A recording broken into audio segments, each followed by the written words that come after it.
Welcome to Grappling with the Gray, a forum for promoting an ethical mindset and ethical decision-making to help us more clearly see both sides of complex issues and better navigate the moral challenges of everyday life. I'm Rabbi Yonason Goldson, and I would like to welcome my guest for today. With me is J.C. Glick, a retired Army Ranger Lieutenant Colonel. He's a leadership, strategy, and culture advisor, as well as an author and TEDx speaker. Mark O'Brien, who kindly stepped in when one of our regularly scheduled guests couldn't make it. Thank you, Mark.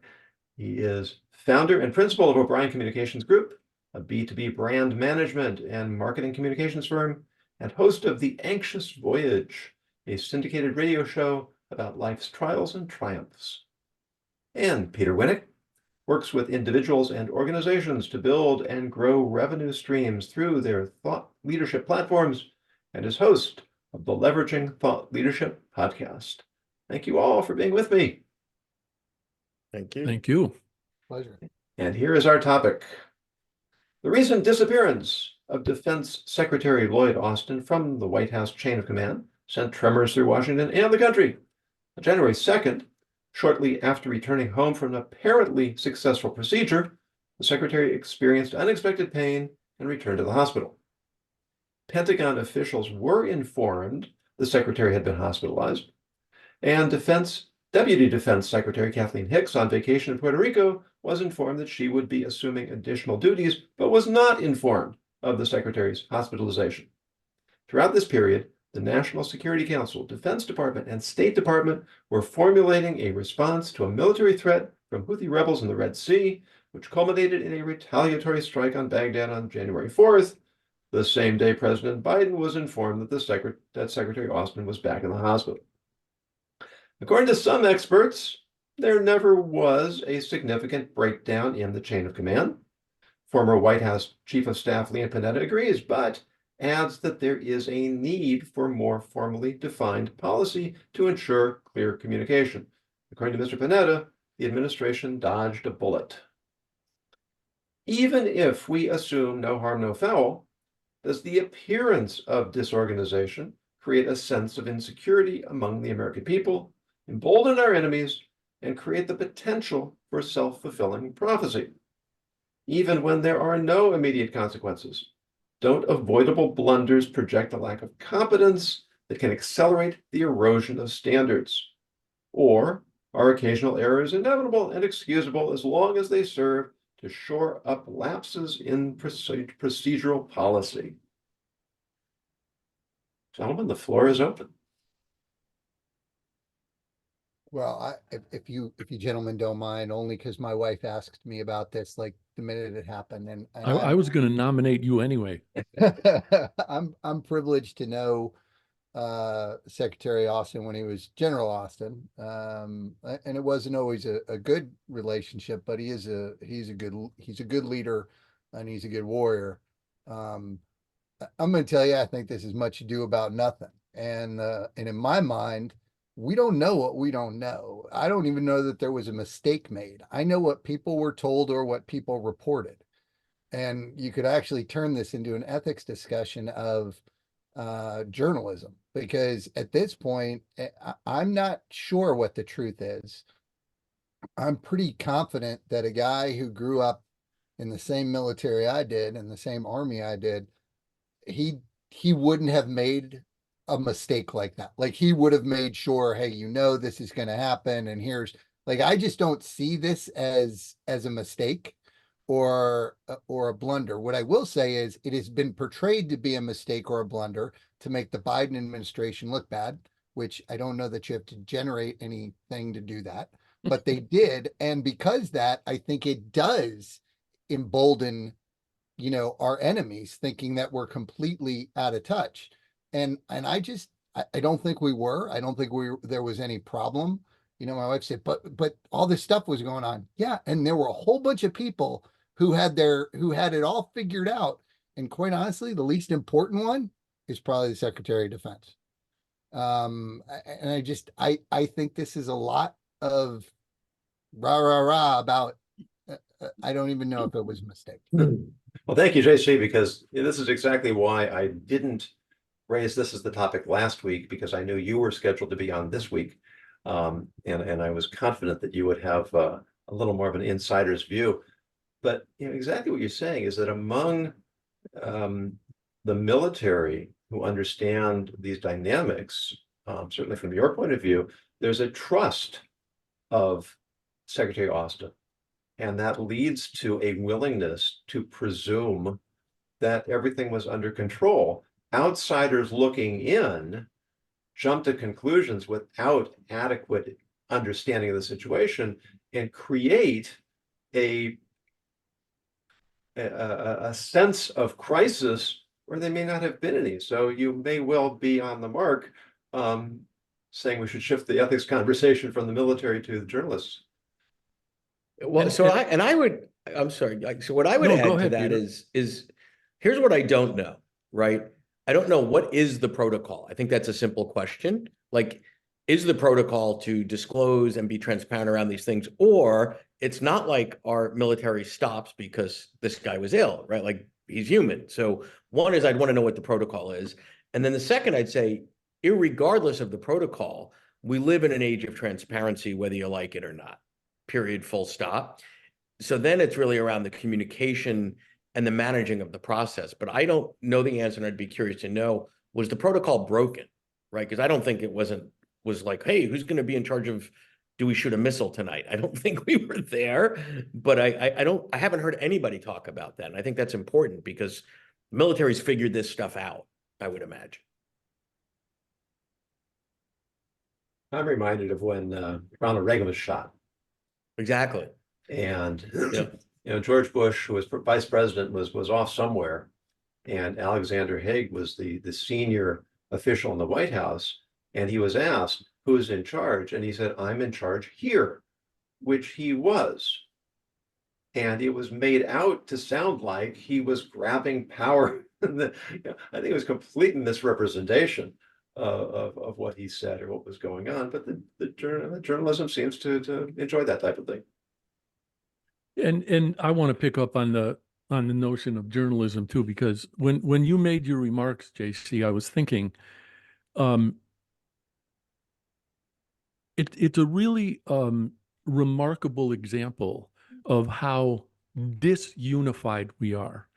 Because if you're a so-called journalist and you see an opportunity like this to score points, whatever it is you're thinking, and I have to say, I'm astonished that the mainstream media would do this, considering the fact that they typically support the Biden administration. But do we have any consensus whatsoever anymore about what constitutes national interest, to say nothing of national security? I mean, nobody who ran with this story thought, whoa, I wonder if this is going to make us look bad. I wonder if I'm going to be compromising anything or anyone. Instead, it's sensation. Get it out. Yeah, but Yeah. nobody wants to report that the defense secretary got ill and followed protocol to the T. Like, that's a non-story. Like, Absolutely you right. know, man didn't bite dog today. Like, okay. File that one under sad but true. right. Well, I think what you have today, and I think you can see it with this article, because I don't think it was a mainstream media that started it. I think it was a side, like a Daily Mail, kind of like somebody who I don't consider kind of, up and up journalism. Mm-hmm. And I think then once they start reporting it, I think people grab onto it. And I think you just saw the same thing with I saw it, I don't know, like a week ago, about this the new coronavirus that the Chinese are working on, and 100% kill rate in rats. And well, that originally ran in like the Daily Mail, and now all of a sudden it's in New York Post. It's in the mainstream media. And I think that this has become I need clicks, because clicks lead to advertising dollars. Mm-hmm. And advertising dollars are what really matters. And it's stopped being the fourth state and started becoming an estate. And I think that's a true problem, is they're creating a story and they don't care, they're less American and more the world is our audience now. and we can say that, hey, it's the product of a 24-hour news cycle and Yeah. they got to fill it with stuff. But I look at this, and you're talking to a guy, like, my interactions with General Austin were not positive. Like, he's not a guy who I would consider a friend or a mentor, but I still think he's like a professional, and I think he did the right. He is known for doing the right thing, and one of my closest friends loves him, who was his sergeant major. So I go, okay, well, he knows better than I do. So I think I actually have a lot of empathy for a guy who I'm not even that fond of, because now his whole business is out there, and it didn't really need to be. Like, hey, he went in for a procedure. Do I need to know that it was prostate cancer and there was a complication? I don't. It's none of my business. And it doesn't, and it's not even if it were interesting, which I don't think it is, it's certainly not important. Well, but stay there from an ethical perspective. I think the boundaries around rights to privacy are different when you're in the public sphere like that, right? So if you went to the doctor and there was an issue, nobody's business. I think the expectation is a little bit more transparency if you're a public figure, particularly in defense, particularly with what's going on in the world today. Is it nobody's business or nobody would care? I mean, if it were me, nobody would care. But, you know, General Austin has considerably more prominence. And I think it's a Yeah. degradation. I think it's a degradation, though. I think that gives a buy, because let's look at the Kennedy administration. Everybody knew what Kennedy was doing. You know, he's philandering, the drug, like, everybody knew it. Every single journalist knew it. And it wasn't talked about because, and quite honestly, maybe some of the drug use should have been talked about, but because we didn't think it was our business. Like, this isn't what's important. This is interesting, not important. And now we've gotten to a place where interesting trumps importance.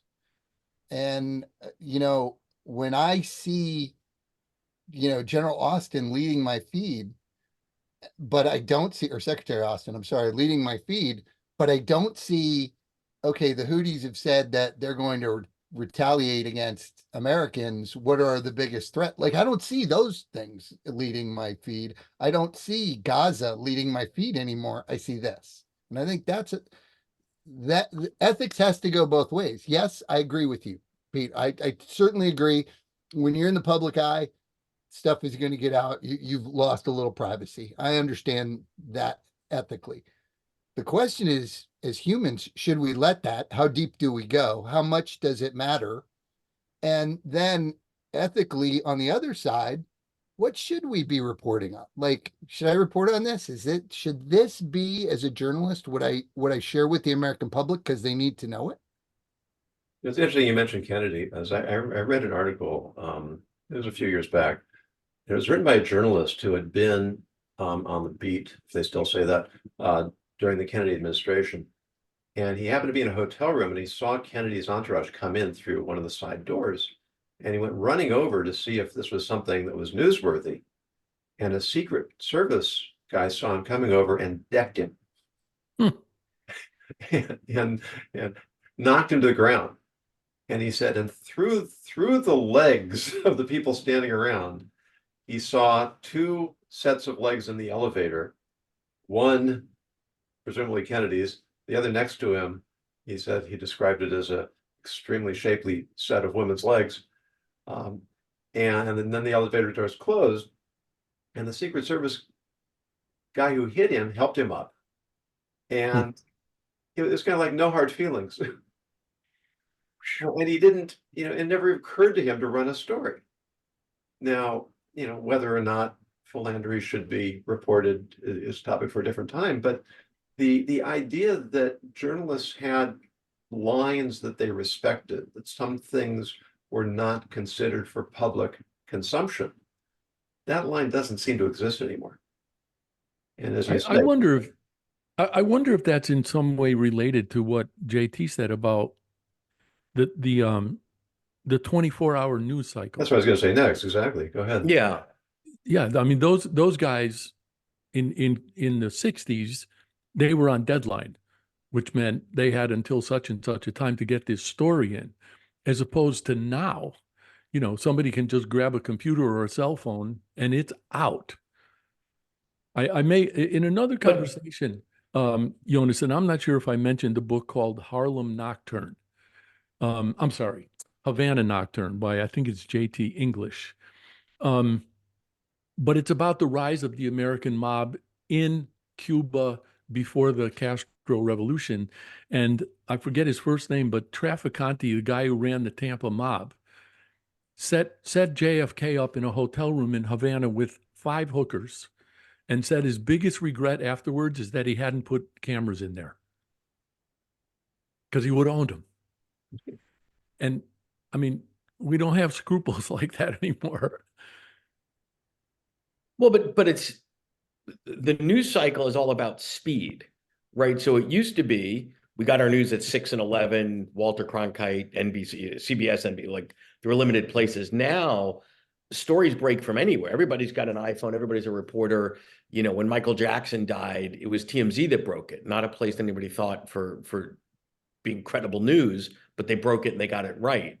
So I think you also have to look at how do the ethics get blurred when speed is rewarded more than accuracy. Does anybody actually read in the newspapers, you know, oops, here's the mistakes we made yesterday. There's a word for that section they put in. Nobody reads it, right?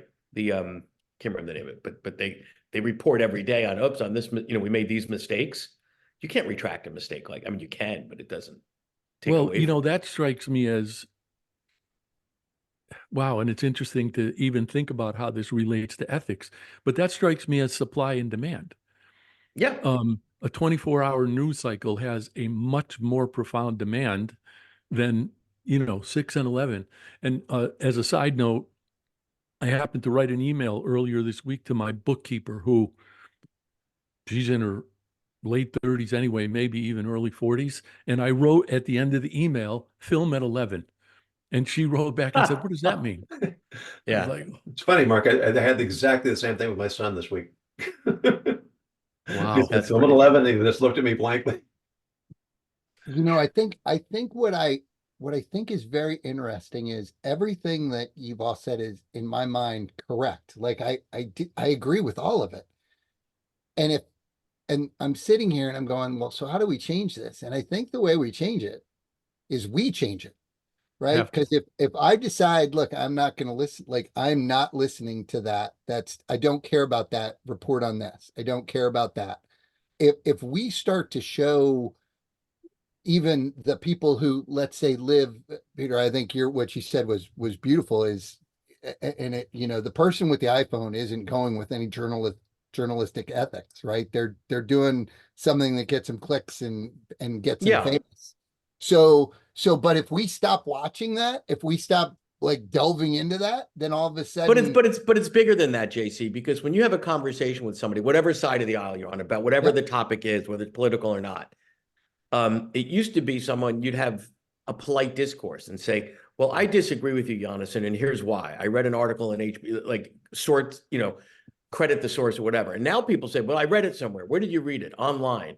Well, who wrote it? Well, my brother-in-law's cousin's gardener wrote it. You know, like, so there's somebody posted it on Facebook is not the same as the Washington Post or the Wall Street Journal. I'm sorry, but I don't think people's brains have the ability to say, this came from something. It's like, you know, so the equivalent of overhearing a chat at the diner versus this came from a credible, vetted source. And and you know, you mentioned the person in their late 30s, Mark, that said they didn't get the film at 11. I don't know if they got the difference, you know, if a lot of us get the difference today between what is a real source, you know, and what's your, you know, your cousin Fred or whatever, who's entitled to his opinion, but who cares, right? You know. I literally got into a discussion with somebody the other day, and I said, hey, do you have another source other than Wikipedia? And I was mocked for it. They mocked me. They said, well, Wikipedia puts all its sources. Like, I was legitimately like, I'm out of it was almost a hey boomer moment. And I'm like, I just want to know one other place that you saw this other than somebody who can edit it.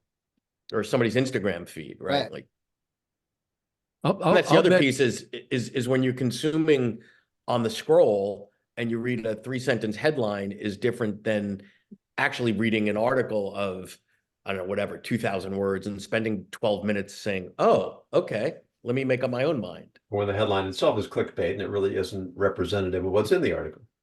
Yeah, exactly. Exactly. And JC, I got to wonder if anybody even, well, if most people even understand the source of what I will refer to loosely as information on Wikipedia.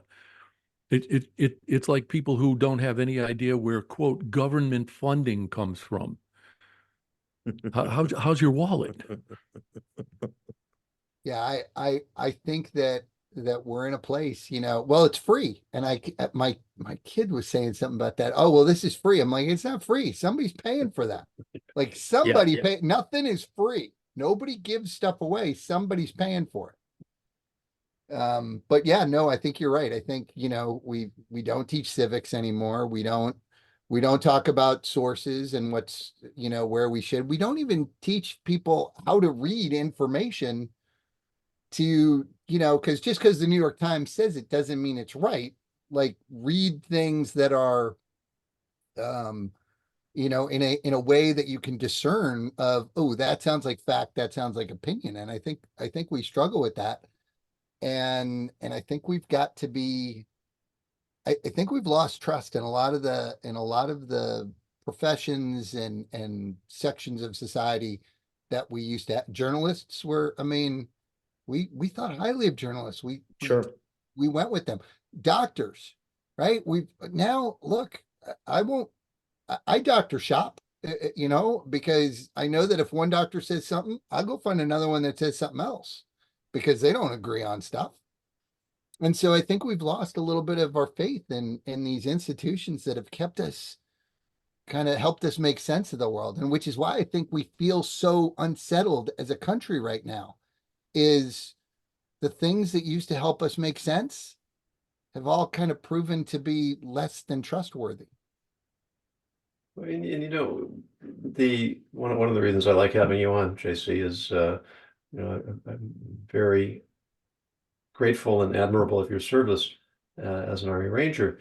But when people talk about the SEALs, about the Rangers, about I don't hear as much about the Green Berets these days. I don't know why not. But there's still a sense of awe. These people are you're people who do things that most of us can't really even imagine.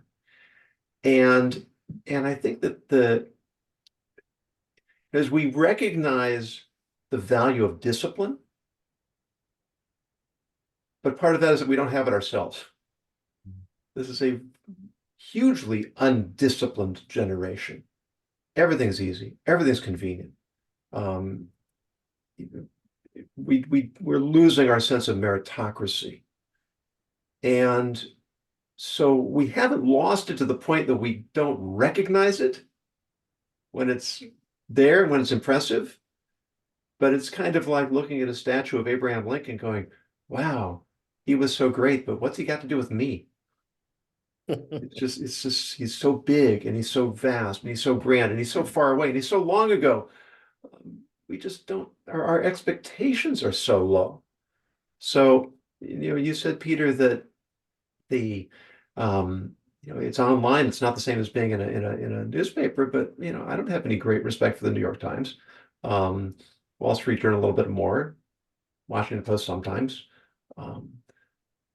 It's just the standards. Well, but what I meant was online, there's a big difference between,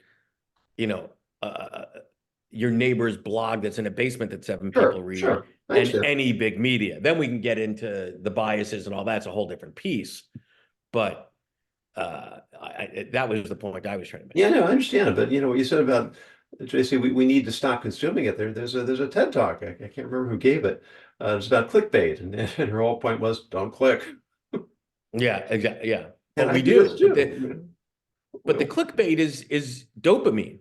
It literally plays to the brain chemistry of, I have to know the 5 reasons why, blah, blah, blah, or whatever. How could I resist that? That's the marshmallow test. That's, Look, and I'm guilty of it myself. When I come up with titles for articles that I actually want people to read, I try to come up with the most provocative title I can, because I know that's what, like, I don't say, hey, here's an article about not being judgmental. I got to come up with something that's like, oh, hey, what does that mean? Because that's what people, so I'm as guilty as, maybe not as guilty as most journalists, But but there you're We- trying to trick people into reading something that has substance, I as hope so. opposed to trick them into something that has nothing. I hope it has stuff. in my business, we came up with a term 10, 15 years ago, something like that. But we called it the what the hell factor. And, we were talking at that point about print advertising and how people would pick up a trade magazine and just start flipping through and looking at the ads. And if you could get them to stop and at least go, what the hell? Then you had them. But I want to say that you, especially given what you were saying, and JC, and what you were saying, Jonason, I'd have to look to see when this was, but some years ago, I wrote this thing on my own blog that was a funeral service for research, which had clearly died. And I wonder if research and discipline and curiosity and respect are all connected somehow to what we are now missing. And given what you said, Jonason, about how easy everything is now, if we're willing to simply fall for the appearance that things are easy, why should we be curious? And if we're not curious, and if we're not going to actually learn things, how do we develop respect? And I also have to say this, when you said awe, Jonason, I have an older sister. I have another brother who's like a year and a half younger than me, and then a much younger one. But when my next younger brother and I were kids, up in the attic, there was one bar hanging, and all of my dad's uniforms from the Marines were hanging there. And my brother Keith and I used to just go stand there and just look at them, absolutely in awe. And both of us were blown away when my parents made the decision to get rid of those things. I don't think they had any idea what they meant to Keith and me. But so I guess what I'm trying to say is I grew up with that awe and with the reinforcement of respect and having to earn it and to be curious about things. Yep. And that's what I don't see very much anymore. I want to comment on the research comment that you made. Yeah. Two things. One is research, when done well, takes time. And again, it's all about speed. So if I'm going to take one ingredient out of the process, research, because it slows things down. The other piece is, what is research today? We're all probably relatively of a certain age, hello boomers, right? Or Gen X or whatever, where research was research, not typing sort of a half thought out something into a Google bar and going, there's the answer, right? Like, Well, you had to go, remember microfiche and looking things up and not that it should be so tedious, but it should also not be as simple as give me the answer to the question. And forget about ChatGPT, right? And I think that relates to curiosity. And it's funny you should be saying that, Peter, because my wife and I drove by a very small local library the other night. And she said, wow, that's a beautiful little library. And I said, if I went in that place, all I'd be thinking about is all the stuff that's not there. And all the stuff that I might want that's just not there. But I think that's curiosity too. Right. Well, I think curiosity, and it's one of my favorite things. It's one of the foundations of good leadership. It's in my mind one of the foundations of just being a good human is being curious about others. I think that we have been steered, especially, they're caught at this age. The younger generation is caught at this age where, rightly so, they're egocentric. I mean, I want them figuring out who they are. I got it. That's important. But then we've told them that they can be all these things instantly. And look, my population is just as bad. I got David Goggins who's telling people if they run 100 miles, they'll be like Navy SEALs. And, other ones who are saying if you get up at 4:30, look, here's the deal is we can all be honorable and good in our own in our own bespoke way. And sure, we can have awe for things. Like, honestly, Rabbi, I'm awed by who you are. Like, I think being a rabbi is amazing. Like, the knowledge that you have and rabbinical law and just understanding that. So we can all be individually odd. I think what is the problem is, I think we can make people feel good about themselves, but we can also make people good, right? I think right now our focus is, let's make people feel good, as opposed to, you know what, let's make people good. And they can be good, like, you know, you don't have to go to college. You can go into trades, and that's okay. Like, that's really important and really good stuff. And, you know, you don't have to be, you know, a Navy SEAL to be tough. And you don't, you know, you don't have to be a professor to be smart. And just, but there are things that you have to do, research, you know, staying healthy, whatever those things are. Yeah, let's focus on those. And that gets to be my frustration with where we're Mhm. headed, which is immediate gratification, which nothing worth having ever is immediate. And this idea that we can do everything. And I love speed. Look, I love scholarly AI as one of the, I just finished a book. I use Scholar AI to find sources. I said, I need a source on this. And then I'd read the paper to make sure that I was aligned and change what I needed to. But look, I like that it's faster, but the fact that it still needs to be done. Like, if you're going to put information out there, it should be backed by something. I think you're making a really valuable point. I ran across a study quite a few years ago. They asked people, the subjects, they asked them to imagine going up in a glass elevator. And another group, they said to imagine going down in a glass elevator. And then they had them take basic math tests that were, you know, somewhat a little bit challenging. And the people who imagined going down in the elevator performed significantly higher on the math tests.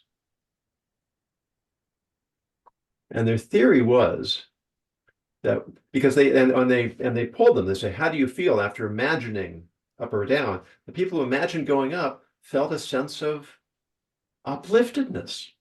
Mm. And the people who imagined going down felt a little bit of, I don't know, depression's the right word, but a little bit down. And so they postulated that when people feel good about themselves without a sound basis, they become risk averse. They don't want to take chances because subconsciously they're afraid of puncturing that inflated sense of worth and well-being. Whereas people who are feeling a little bit down on themselves, they're more likely to work harder to prove that they really do have value. And so the distinction between feeling good and being good, I think is an extremely useful formulation, JC. Do we think people whose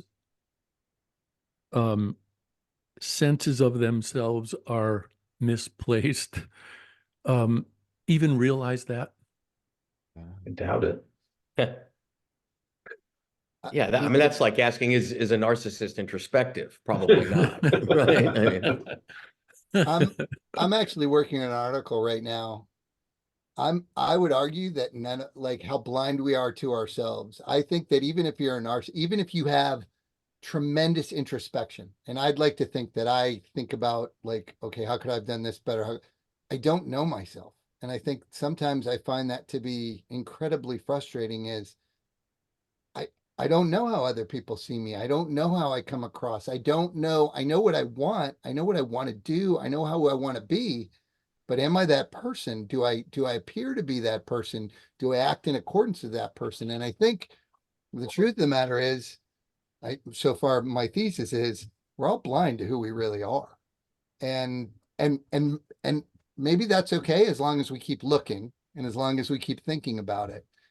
But I think if you think you actually know exactly who you are, well, maybe then you're getting a little too, like, maybe that's not a great thing.